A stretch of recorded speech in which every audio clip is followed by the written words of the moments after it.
Hello, Rockthevox here. How's it going, ladies and gentlemen? And today we're going to be talking about the leaked episodes of Steven Universe. And I say leaked in the sense of the leaked episode, as I was saying. Sorry, the computer had a bit of a hiccup there. Episodes, I should say. And they're not actually leaked. CN just decided to say, yeah, we're gonna upload the entire Steven bomb up to the site. Thank you very much. So, technically a leak, technically not a leak. It really depends on the way you look at things. It's all a matter of perspective. Yes, that joke is overused, but I had to because I saw an opportunity and I took it. We're back again in Vice. We're working around the beautiful uptown sector of the city and in some of the suburbia area. But getting back to the episodes, oh my lord, good lord, I saw them, I was like, no, it's a leak, must resist, click. And I feel so bad because I shamelessly watched all 5 episodes. I enjoyed it, but I swallowed my pride doing so. Phrasing! God, that sounds so wrong. Context! That needs more context. Anyways. Now that that's being said out of the way, I got a theory or two. And today we're gonna be talking about the choosening. The choosening. This is a real interesting one. And this is just my fan theory, personally speaking. But I have a really interesting idea. Why does the choosening happen? I can tell you why. To prevent inbreeding from happening. The choice is taken away from you by force, thus to ensure that the 2 corresponding mates don't end up creating a genetic malnourishment of sorts. Or I shouldn't say malnourishment, a genetic malformity. Now, admittedly, modern science has said that if you had a child with your first cousin by blood, technically nothing will show up wrong, but that cousin could, from a genetic standpoint, not have kids with someone you're related to, because then it starts a very long line of genetic malformations. And after that point, in theory, what ends up happening is by the 3rd or 4th generation of inbreeding, you get malformities, quote unquote, which is never good. And at that point, we're talking like malformed eyes, missing hands that were never genetically created in the womb, stuff like that. Real unsavory, unpleasant stuff. Now, my thought process is the choosening happens to keep the genetics pure, in a sense, so much so that you have a high risk of getting a very diverse offspring. Those of you who are in 9th grade science class, you probably remember the guy with the peas, the old priest who really discovered the first steps towards modern genetics. God, I can't remember his name. You know who I'm talking about.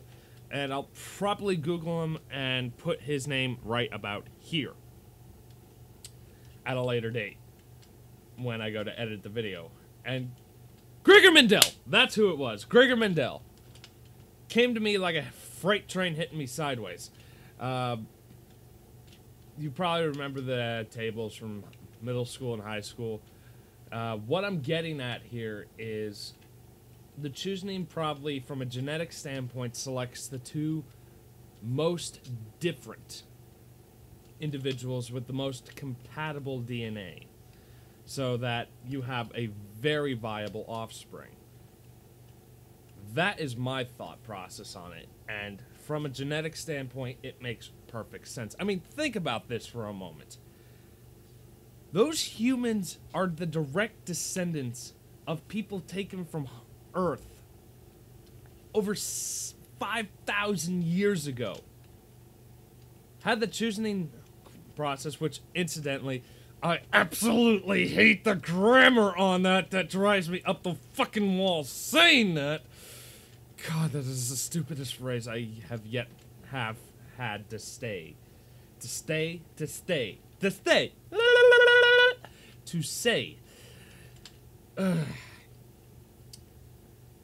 Because, God, my inner grammar Nazi is screaming.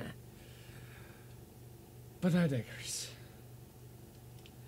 The process happens in order to ensure that, like I said, breeding in doesn't happen. Fuck! Inbreeding doesn't happen.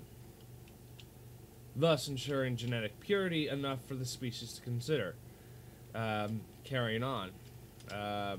For instance, genetic traits that are very clearly visible. Phenotypes, if I remember my science correctly. See, Bob, I got science! Are the hairy chest on what's his name, Cat Lips, with the afro. This guy right here. I think it's an afro, or is that just a perm? The one guy who, oh God, what's his name? I forget his name. We probably won't see these characters again for a little bit at least, I'm thinking. That's my thought process, but that is an episode for another day.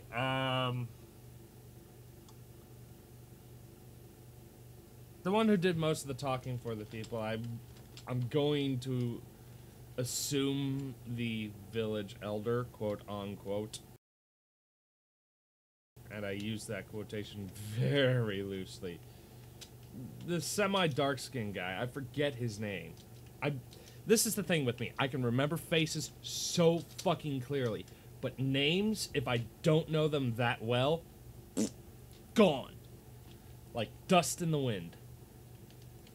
And that's the part that really bugs me. But,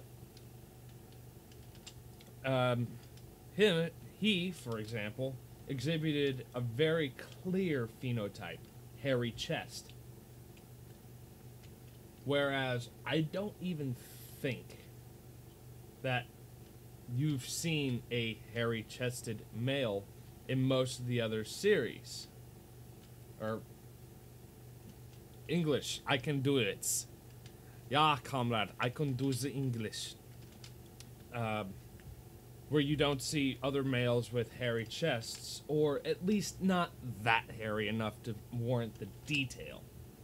Hell, even the other male characters from the zoo don't exhibit this same phenotype. As an example.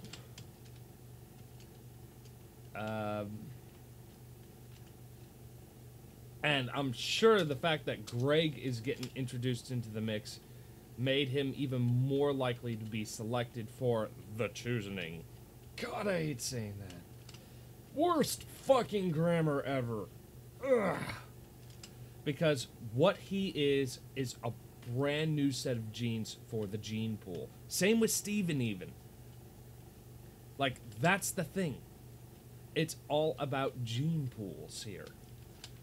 And in this case, the reason Greg was chosen off the bat was because Greg was fresh blood. Literally.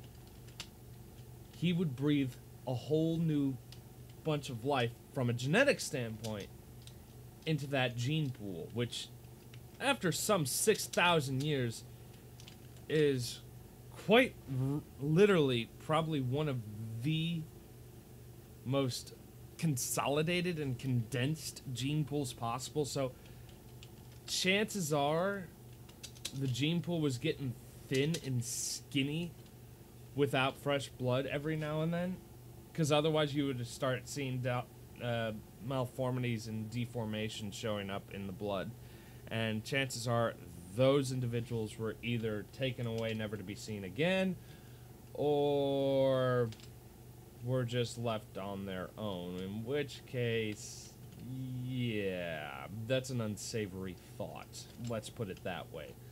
I don't even want to begin to find out how exactly the gems have pulled this off, like Homeworld. That's a really unsavory thought. The fact that this zoo even exists and still exists is a really unsavory thought. But I digress. Moving back along, I think that's about all we need to discuss this time around. And I will get into what I think will happen from here on out. In the meantime, you've been wonderful.